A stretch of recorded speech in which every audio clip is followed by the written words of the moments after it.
Selamat mendengarkan podcast ini. Pasti di antara saudara atau banyak saudara ingin menjadi orang Kristen yang rohani. Tetapi saudara rasanya gagal atau selalu gagal menjadi orang Kristen yang rohani. Kalau jujur, pendeta pun belum tentu berani berkata dirinya rohani. Walaupun ia disebut rohaniwan. Saya menggumuli hal ini, saudara. Bagaimana menjadi orang Kristen yang benar-benar rohani? Salah satu ciri dari orang Kristen yang benar-benar rohani, atau orang yang benar-benar rohani, salah satu cirinya, ia bisa menaklukkan perasaan takut terhadap kematian. Saya baru mengerti itu. Jadi kalau saudara masih belum bisa menaklukkan rasa takut terhadap kematian, sukar Anda disebut rohani. Impact-nya itu bisa luas, saudara. Kalau orang sudah tidak takut terhadap kematian, itu impact-nya luas. Tidak mungkin dia berani hidup dalam dosa. Tidak mungkin ia bisa betah menyimpan kesalahan. Selanjutnya, saudara, berkenaan atau terkait dengan menaklukkan perasaan takut ini, tadi saya katakan impact-nya luas ya, saudara. Ia akan mencintai Tuhan dengan cinta yang sangat mendalam sampai benar-benar merindukan Tuhan. Nah, ini orang yang sudah berhasil menjadi kekasih Tuhan. Ia bukan hanya menemukan cinta Tuhan. Ya kan, semua saudara mengaku telah menerima dan mengaku menemukan cinta Tuhan. Tetapi Tuhan juga menemukan cintanya. Anda boleh menemukan cinta Tuhan, atau bisa menemukan cinta Tuhan, atau boleh mengaku menemukan cinta Tuhan. Tapi saudara belum tentu ya memiliki hati yang mencintai Tuhan sampai Tuhan menemukan cinta di dalam hati saudara. Saya sudah belajar menumbuhkan cinta kepada Tuhan itu sehebat-hebatnya, sebisa-bisanya. Tetapi sampai hari ini, so far, saya masih merasa belum mencintai Tuhan secara ideal. Belum. Tetapi saya terus berusaha mengembangkan cinta kepada Tuhan, mengupdate terus menerus, sampai kita itu betul-betul mencintai Tuhan. Ya. Paulus mengatakan, karena kasih Kristus yang menguasai kami. Kami tahu kalau satu orang, Tuhan Yesus sudah mati bagi semua orang. Mereka semua sudah mati. Kalau mereka hidup untuk Dia. Nah, ini orang yang sudah menemukan cinta Tuhan dan Tuhan menemukan cintanya. Dia hidup untuk Tuhan. Firman Tuhan mengatakan, walaupun kamu tidak pernah melihat Dia, tapi kamu mencintai Dia. Ini sebuah pengalaman real yang harus dialami kita, saudara. Ini sebuah pengalaman real. Nah, saya khawatir, saudara, karena sudah terlalu lama bercinta dengan dunia, saudara tidak mampu mencintai Tuhan secara benar. Anda merindukan suasana yang menurut Anda itu membahagiakan, ya. Punya rumah, punya mobil, punya anak, punya keluarga, punya fasilitas, punya menantu yang baik, punya cucu, punya tunjangan hari tua. Bukan tidak boleh memiliki itu. Tapi Anda sudah melabuhkan hati saudara di situ. Itu bisa dinikmati, bukan tidak bisa dinikmati. Tetapi saudara harus melabuhkan hati saudara ke Tuhan.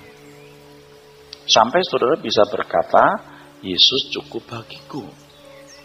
Saudara nanti akan melihat keindahan dunia ini juga beda, saudara, beda. Nanti saudara juga bingung gitu lihat orang yang materialistis, yang bangga dengan berbagai aksesoris pada tubuhnya atau hartanya. Kita juga lihatnya juga bingung, kok kamu bisa begitu ya. Nah, apa yang ditulis dalam Alkitab, orang kaya yang kehausan itu, saudara, ya.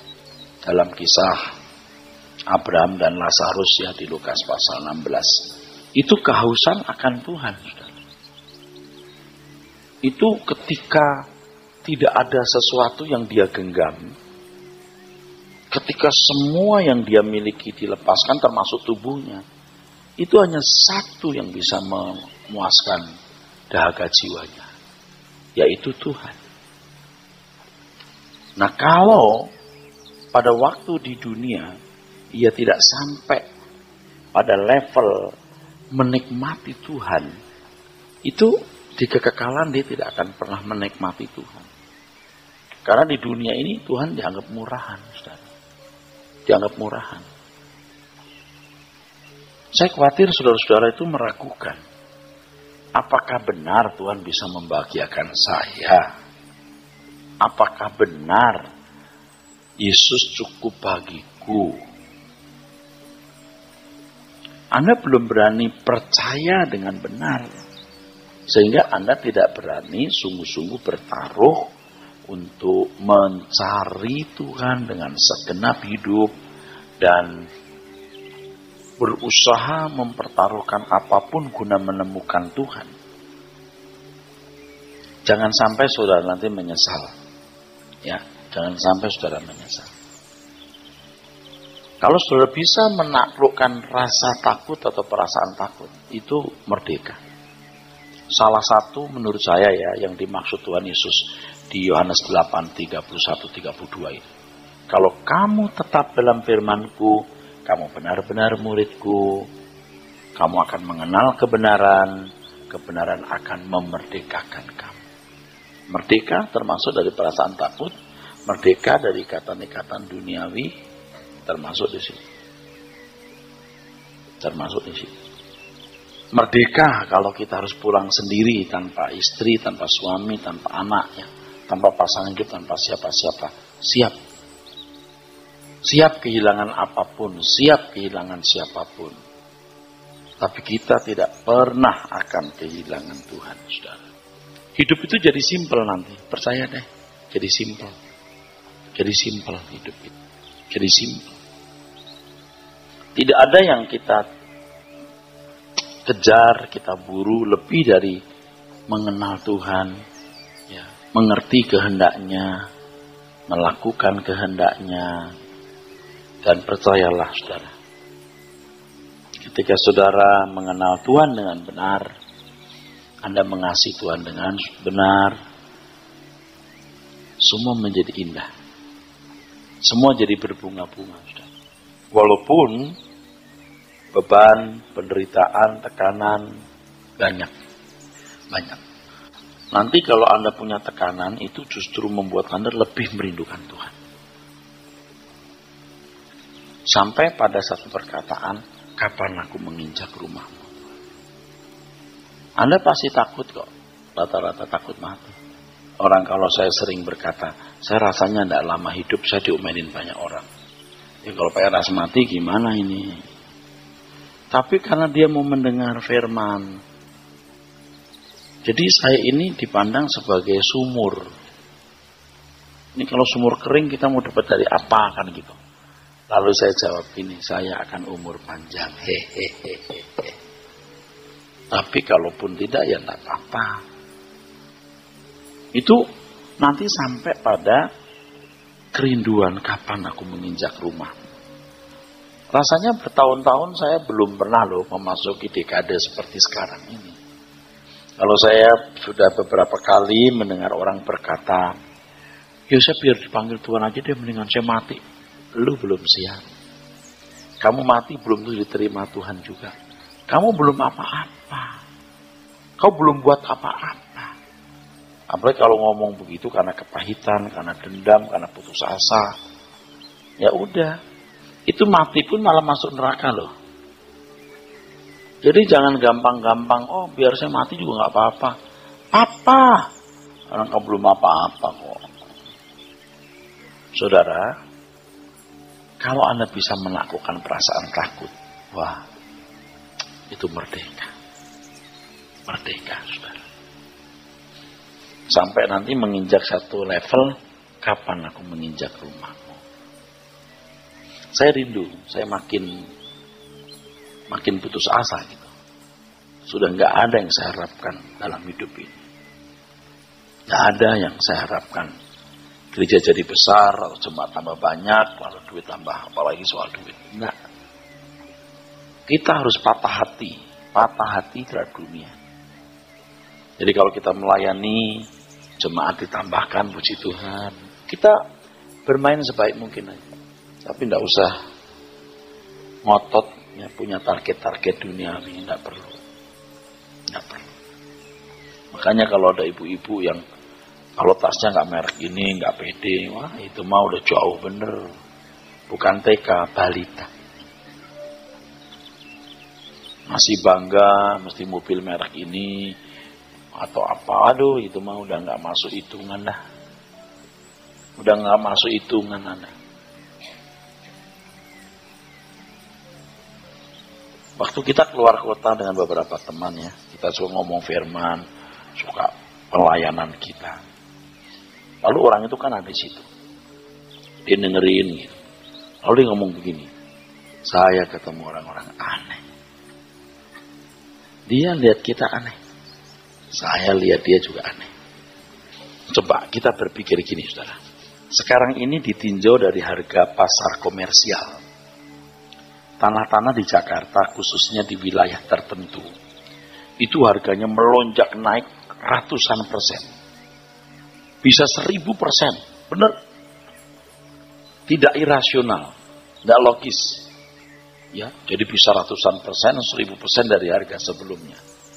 Ini tidak ngeblaf ya, ini betul.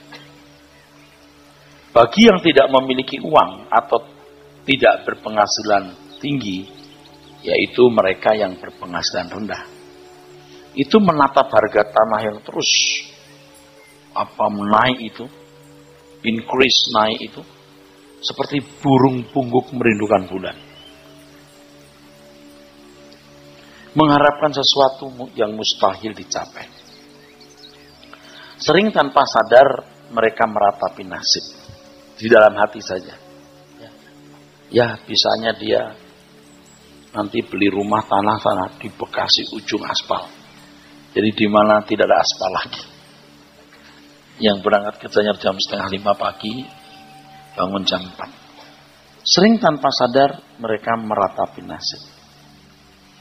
Saya sempat berpikir gitu juga. Aduh, mana mungkin ya saya bisa beli tanah di Jakarta ini. Kalaupun bisa, untuk apa ya saya? Karena pekerjaan Tuhan, kebutuhannya kan terus gitu, terus. Tapi dari dimensi lain loh, harga tanah itu merosot sampai tidak dapat dimiliki lagi. Mengapa? Sebab suatu saat nanti setiap orang tidak akan dapat memilikinya lagi. Diberi pun ia tak dapat menempatinya. Semakin tua kita semakin tidak membutuhkan apa-apa. Rumah besar, rumah mewah pun tidak dapat dinikmati. Sampai suatu saat harus melepaskan semuanya dengan mata tertutup, hanya membutuhkan 2x1. Ini hukum kehidupan yang tidak dapat dihindari, saudara. Jadi satu aspek itu harga tanah naik terus, tapi dimensi lain itu turun terus. Anda makin tua itu makin turun harganya, sampai Anda nggak bisa memiliki, dikasih pun nggak bisa. Anda nggak pernah mikir, saya mikir, dan saya bisa menemukan.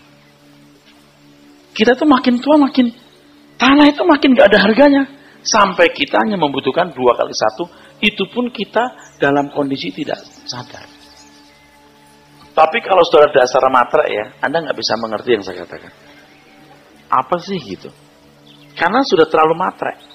Kalau saya bisa menghayati itu, sangat bisa saya menghayati itu, sangat bisa. Saya tahu kok di antara saudara-saudara ini sudah terlalu akut, jadi pelitnya minta ampun. Ya, tapi Anda nggak merasa pelit. Anda begitu mati ya, you nyesel. You nggak dengar khotbah saya dengan baik dan tidak melakukannya, you menyesal. You menyesal. Dan pada waktu kita ketemu di kekekalan, saya tidak bisa ramah-ramah lagi. Kenapa? Tempat you beda dari saya. Jauh. You nggak bisa berteman lagi dengan saya karena level you jauh.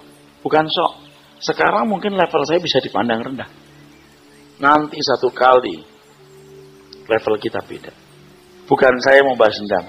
Cuman saya mau berikan fakta bahwa kita punya level beda, punya tempat yang beda. Nggak mungkin sama. Saya sudah bertaruh mahal untuk pelayanan ini.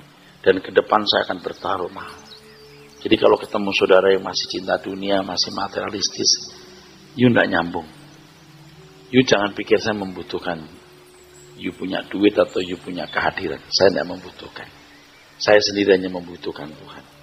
Aku membutuhkan Tuhan yang melindungi hidupku dari kesalahan, dari dosa, dari bencana yang membuat aku terhilang.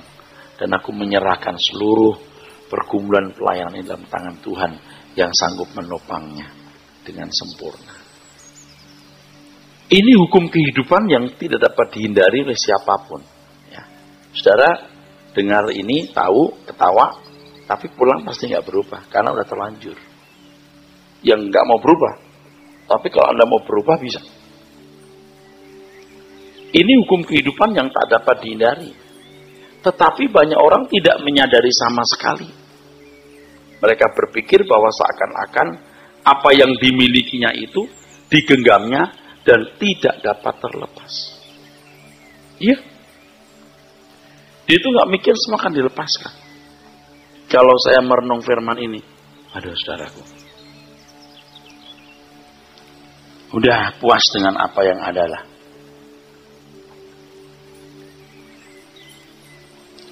Kalau pagi ya saudara kita bangun ya, lalu di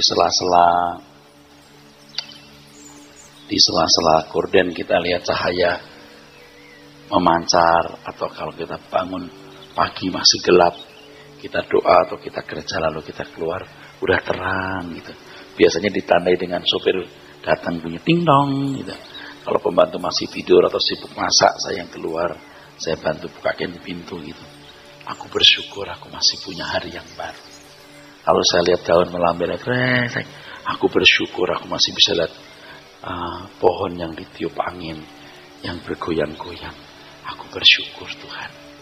Dan aku hidup hari ini untuk persiapan menghadap Engkau. Itu mah melankoli. Enggak, ini hukum kehidupan yang kita harus tunduk. Anda akan mati. Kalau pagi bangun ada cahaya, kita bersyukur kita masih hidup. Lihat dedaunan bisa ditiup angin, aku bersyukur masih bisa lihat daun ditiup angin.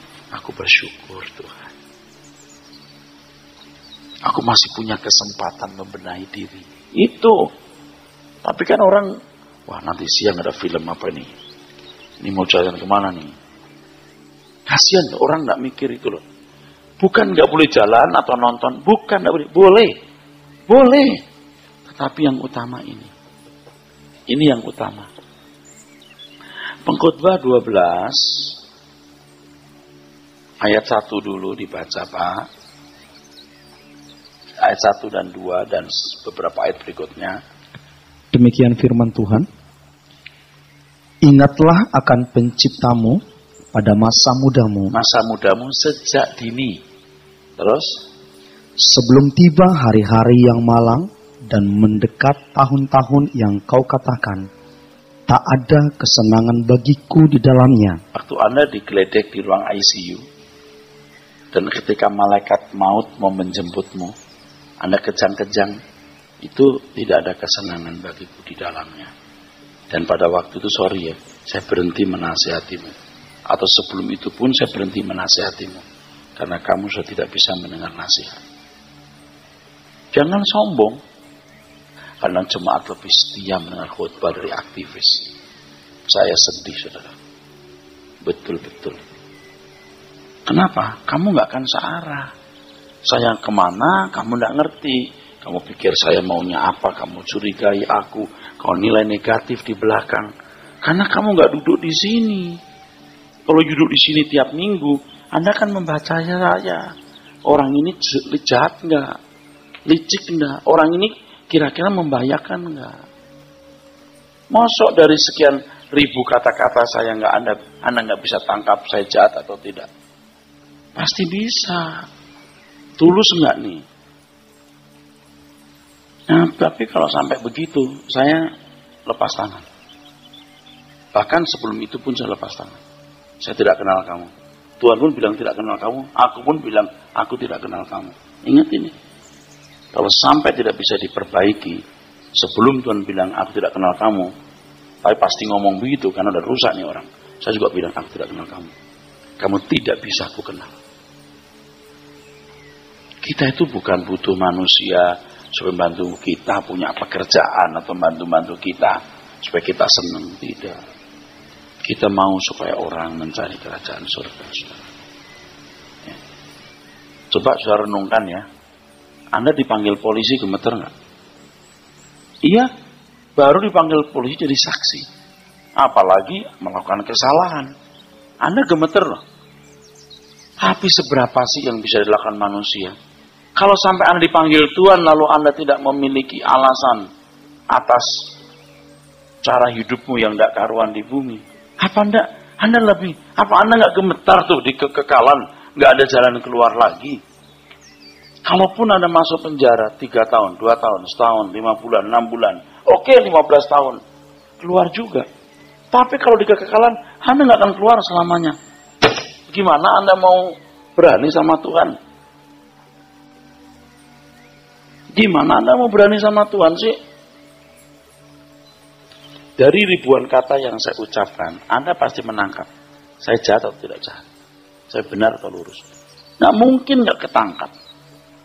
Kalau saya licik, saya tidak tulus, saya punya maksud-maksud jahat, saya materialistis, kebaca, nggak mungkin nggak. Sebelum, apa tadi Pak? Sebelum tiba hari-hari yang malang dan mendekat tahun-tahun yang kau katakan, tak ada kesenangan bagiku di dalamnya. Ya, 2. Sebelum matahari dan terang, bulan dan bintang-bintang menjadi gelap, dan awan-awan datang kembali sesudah hujan. Pada waktu penjaga-penjaga rumah gemetar. Penjaga rumah gemetar apalagi kamu. Yang jaga kan lebih kuat dari yang dijaga nih. Nah kalau satpam marinir yang jaga rumahmu gemetar, kira-kira ya apa nggak terkencing-kencing tuh? Ada saat itu. Bukan nakut-nakuti atau ngancam. Ada saat seperti itu. Nah sebelum itu, ingatlah penciptamu. 7. Dan debu kembali menjadi tanah seperti semula, dan roh kembali kepada Allah yang mengaruniakannya. Nah, banyak orang tidak berpikir bahwa tubuhnya adalah debu dan akan kembali ke debu. Ini debu. Ya bukan lalu kita sia-siakan, tapi jangan didewakan. Kalau tidak sadar ini, membuat seseorang tidak memikirkan ada tempat lain yang harus dipersiapkan. Harus ada tempat lain yang harus dipersiapkan mulai sekarang. Saudara, saya kasih kiat untuk terhibur, mau nggak? Kalau nggak bisa beli tanah. Anda bisa terhibur, percaya. Kalau nurut ya, ketika Anda tanah harganya naik, Anda irasional. Yang pertama saya kasih tahu, aku akan mati dan tanah akan makin murah. Yang kedua, ada tanah yang nggak akan bisa dibeli. Di langit baru, bumi baru. Jadi gini, tanah gua luas di sana. Ini nggak main-main, saya terhibur. Tanah saya luas di sana. Nah, itu mah konyol. Terserah. You yang mau nurut, you pikir begitu. Aku punya tanah luas di sana, nggak kebeli nanti. Anda nggak bisa beli. Jangankan beli, masuk pun tidak boleh kalau engkau tidak benar. Saya maksa diri, maksa banget, maksa. Kalau saya nggak maksa, saya nggak benar. Saya maksa. Jadi yang dengar khotbah Selasa dan Sabtu itu dipaksa. Ya Anda pikir-pikir deh. Saya ini serius nggak ngomong ini, bercanda nggak? Banyak orang tidak sadar itu. Paulus berkata di 2 Korintus 5 ayat 1 dan 2. 2 Kor pasal 5 ayat 1 dan 2.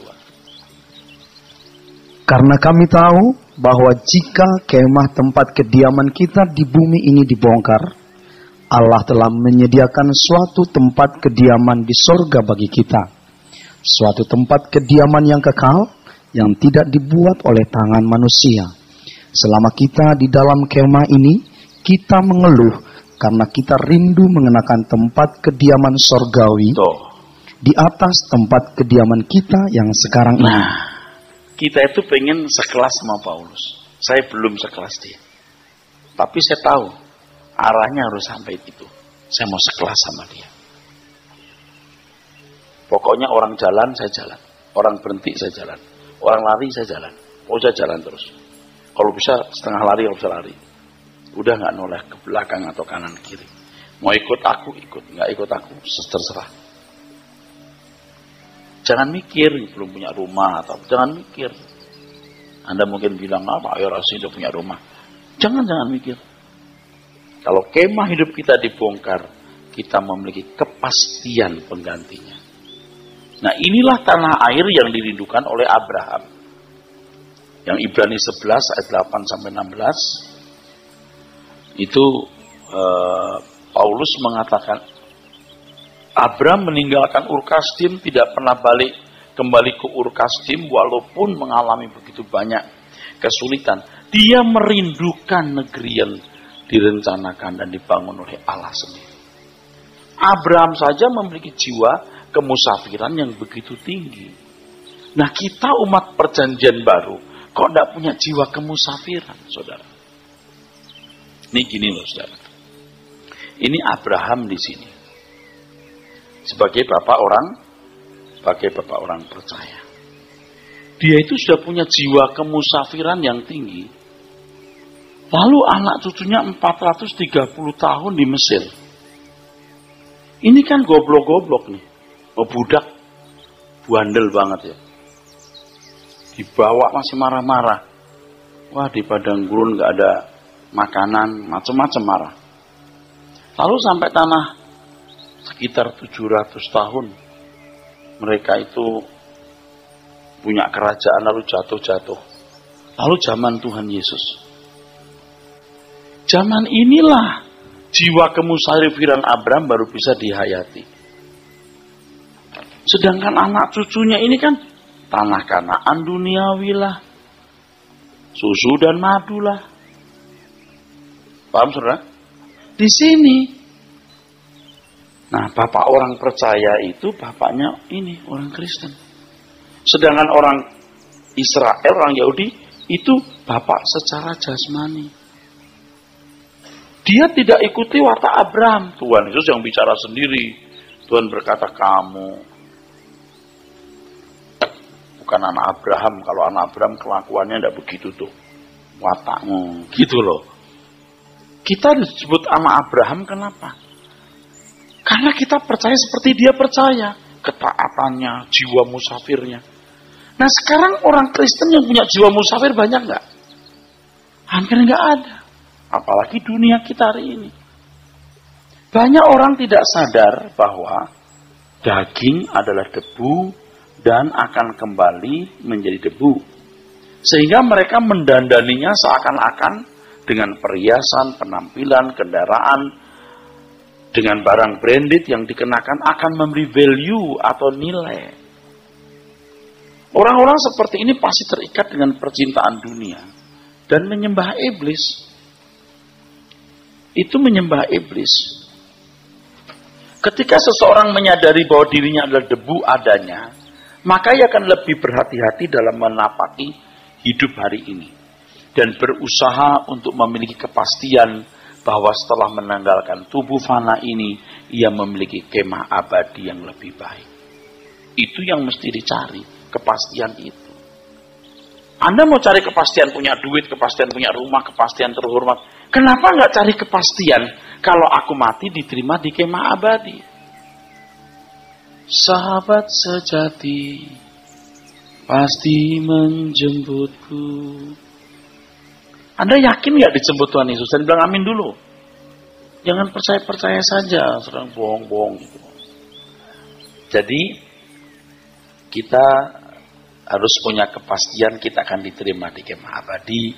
Tuhan pasti jemput kita. Anda kalau lihat rumah, lihat akuarium, lihat mobil, Anda pikir akan kutinggalkan. Ditempel tulisan gini, akan kutinggalkan, ditempel. Serius, akan kutinggalkan. Serius. Terjidat bininya dikasih akan kutinggalkan. Waduh. Jidat suaminya dikasih tulisan.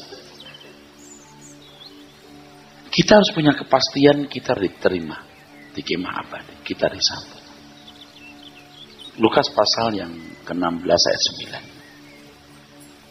Ini ya, anak-anak remaja pemuda juga mesti denger ya, saya ngomong ini ya. Ini bukan hanya untuk orang tua, anak-anak remaja pemuda harus bisa. Zaman perang salib dulu, itu anak umur belasan tahun dikirim ya, dari Eropa ke Yerusalem. Mati di jalan, puluhan ribu jumlahnya. 30.000 lebih seingat saya. Mereka yakin mati mereka ke surga. Bisa loh, anak-anak remaja disuruh perang melawan tentara-tentara Islam di perang salib. Ya. Itu juga kacau itu menurut saya itu. Paus memerintahkan begitu salah itu. Mestinya rukun, bisa berdamai dengan orang yang beragama lain, malah berantem. Ya. Mestinya tidak dengan cara begitu ya. Tapi saya tidak menghakimi di sini. Tapi kenyataannya banyak anak-anak remaja yang mati. Menyedihkan.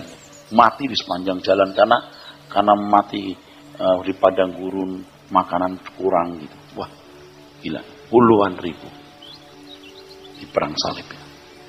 Itu sejarah gelap, sejarah hitam itu. Ya. Yang seharusnya tidak perlu terjadi itu. Nah, ayat yang ke-9. Dan aku berkata kepadamu, ikatlah persahabatan dengan mempergunakan mammon yang tidak jujur. Bersahabat dengan Tuhan. Terus? Supaya jika mammon itu tidak dapat menolong lagi. Oke, terus? Kamu diterima di dalam kemah abadi. Persahabatan dengan Tuhan itu memerlukan sarana. Ikatlah persahabatan dengan Tuhan. Mempergunakan. Sarananya ada mammon. Tapi saya nggak punya banyak, Pak. Apa yang ada padamu? Ini bukan soal jumlahnya. Tapi berapa yang bisa kamu pertaruhkan? Kalau seseorang mencari Tuhan supaya memperoleh kenyamanan hidup mamon, seperti ajaran teologi kemakmuran yang dewasa ini populer, pasti mereka tidak bersahabat dengan Tuhan. Memang dekat dengan Tuhan. Memang mencari Tuhan. Tapi dasarnya mereka bersahabat dengan dunia. Yakobus 4 ayat yang keempat mengatakan persahabatan dengan dunia, permusuhan dengan Allah. Inilah faktanya banyak orang Kristen ke gereja karena pemenuhan kebutuhan jasmani semata-mata. Sama saja dengan demi mammon. Betapa jahatnya kalau kepada jemaat diajarkan bahwa Tuhan Yesus datang ke dunia untuk memberi kelimpahan materi. Mengajarkan pemutusan kutuk-kutuk. Kutuk-kutuk itu telah dipaku di kayu salib. Tidak ada kutuk lagi. Yang ada watakmu yang jelek, malasmu. Jangan mistik. Aduh, itu salah, saudaraku. Itu betul-betul orang jualan itu.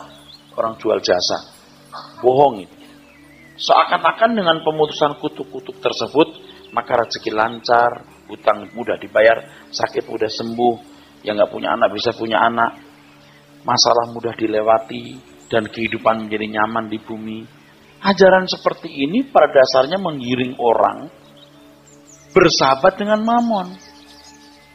Tentu saja ajaran seperti ini populer, menyenangkan. Tetapi kalau ajaran yang mengajarkan jalan salib, ditolak. Jadi sarana untuk bersahabat dengan Tuhan adalah mamon. Itulah sebabnya orang percaya harus mencari mamon. Cari mamon sebanyak-banyaknya. Cari uang sebanyak-banyaknya. Berprestasi setinggi-tingginya. Sebab dengan hal itu kamu efektif untuk Tuhan. Saya tahu kondektur dipakai Tuhan. Direktur lebih efektif. Tapi sekarang kalau punya duit banyak, tanah tambah luas. Tapi tanahnya di sana nggak ada. Saya nggak katakan ada salah loh beli tanah. Untuk invest dan lain-lain boleh. Tetapi seimbang nggak dengan tanahmu di kerajaan Bapa di surga? Jangan nanti Anda berkata, waduh, Pak Eras tahu saya mau beli tanah. Nggak enak nih. Nggak apa. Itu kan untuk invest, untuk dagang, dan lain sebagainya. Tapi seimbang nggak dengan tanah yang kau perluas di kerajaan Bapa di surga? Saya kan sering ketemu orang, saudaraku, yang punya tanah hektar-hektaran gitu. Bisa sampai puluhan hektar. Lalu lihat hidup saya, tuh aku punya apa ya? Gitu loh. Ya manusia kan mikir gitu. Betul nggak? Kok aku punya tanah apa ya? Gitu. Pastikan kita punya tanah di surga. Pastikan. Nah, bukan begini ya, punya duit kasih gereja lalu kita beli tanah di sana. Tidak. Bukan begitu. Tapi pengabdian kita kepada Tuhan dengan tenaga, dengan uang, dengan apapun, itu yang memperluas tanah kita di kerajaan Bapa di surga. Walaupun sebenarnya kita mau masuk kerajaan surga itu bukan karena punya tanah loh. Nah, jangan bilang, oh Pak Eras sekarang teologi atap pertanahan. Sebenarnya kalau kita nanti mati itu kita bukan soal dapat tanah, ketemu Tuhan. Ketemu Tuhan, saudaraku. Ketemu Tuhan, ya. Biar nggak punya apa-apa, nggak apa-apa. Anda pikir saya nggak normal kan? Oh dia pendeta jadi normal. Enggak. Dia pendeta jadi begitu pantas. Enggak. Semua Anda harus seperti saya. Semua sudah harus seperti saya. Jadi persis Pak, tidak. Tanya Tuhan. Jiwanya sama. Everything we have belongs to God. Semua yang kita miliki milik Tuhan. Apapun Tuhan kehendaki harus dilepas. Saya kayak Pak Eras. Jangan kayak saya secara kasus. Kasusnya bisa beda. Intinya sama, segenap hidup kita. Pak, saya tanahmu nggak punya, ini nggak punya. Oh, Anda pasti punya. Tenagamu, pikiranmu, mulutmu, jadi kesaksian. Itu yang harus dipersembahkan. Ikuti teladanku. Nggak apa-apa. Nggak mau, nggak apa-apa. Kalau mau, ayo. Saya serius. Ya. Cari mamon. Cari uang. Sekolah yang pinter, punya keahlian. Engkau dicari orang karena punya ekspertisi, keahlian tertentu. Mesti gitu. Jadikan sarana untuk bersahabat dengan Tuhan. Gak mungkin dong kita bilang cinta Tuhan, kita gak buat apa-apa. Abab tok. Tau abab tok. Bau mulut tuh abab namanya. Abab tok. Bau mulut doang. Atau aku mencintai engkau. Kenyataan yang dijumpai, hampir semua orang beragama bersahabat dengan mamon, menggunakan Tuhan sebagai alatnya. Justru bertuhan itu karena mau pakai Tuhan untuk mendapat prestasi berhasil, sukses kaya, rumah tangga bahagia, anak-anak sukses, maka minta pertolongan Tuhan. Bukan sebaliknya. Aduh, dalam hal ini Tuhan diperlakukan seperti budak. Tuhan dipakai untuk memuaskan ambisi dan meraih cita-cita pribadinya. Perjalanan hidupnya hanya diisi untuk memperkaya harta duniawi. Yang akhirnya engkau akan tinggalkan. Tadi itu tanah ya, betul nggak? Yang nilainya merosot. Uang pun juga merosot. Anda punya perhiasan ini merosot nilainya. Karena makin tua Anda keriput pakai ini nggak cantik lagi loh tanganmu. Kan kalau pakai cincin gini.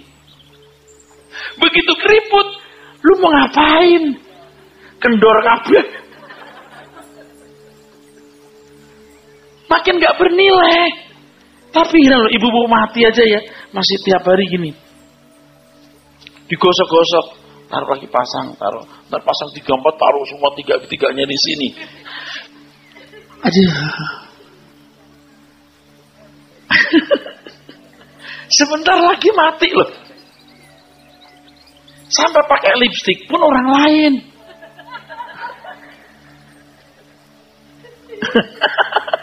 Kalau bisa pakai di peti mati begini-begini. Bagus ya.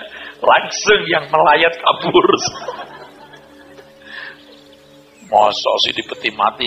Ini kurang bagus nih. Aku enggak suka nih warna terang begini. Pendetanya lagi khotbah, langsung pingsan. Udah gak bisa apa-apa. Lagi pula saya jamin anak cucumu gak akan taruh emas berlian di tangan. Gak ada. Itu paling kasih ini mutiara sini. Mutiara sini. Tuh 2, 3, 4, 5, 6, 7. Yang naruh. Iya kasih mutiara. Kadang-kadang itu mutiara asli. Kalau menurut saya mutiara plastik aja kan orang gak tahu. Iya loh.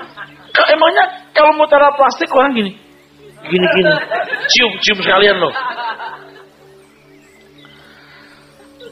Banyak orang perjalanan hidupnya untuk perkara duniawi, mencari mamon untuk dan demi mamon. Mereka adalah orang-orang yang pada dasarnya menyembah iblis. Betapa liciknya hati. Merasa menyembah Allah padahal tidak menyembah Allah, tapi menyembah iblis. Harus dihentikan ini penyesatan ini. Tahu nggak si Sakius setelah dia bertobat, seluruh hartanya separuh dipegang kepada orang miskin. Kalau ada orang pernah dia peras, dia kembalikan 4 kali lipat. Saudara, Tuhan bilang keselamatan terjadi. Anda belum pernah mempersembahkan segenap hidup dengan ekstrim seperti itu. Saya ragu-ragu loh, keselamatan terjadi enggak? Engkau hitungan sama Tuhan. Hitungan gitu. Ini bukan soal duit, aduh ini kebetulan saya ngomong soal duit. Waktu, tenaga, pikiran, dan lain sebagainya. Ya. Ini yang pelit-pelit malah nih, duit lagi. Katanya nggak mikir duit. Bapak, ini bukan soal duit untuk kolektor, ini duit sikap Anda terhadap uang ini maksud saya. Ya, amin.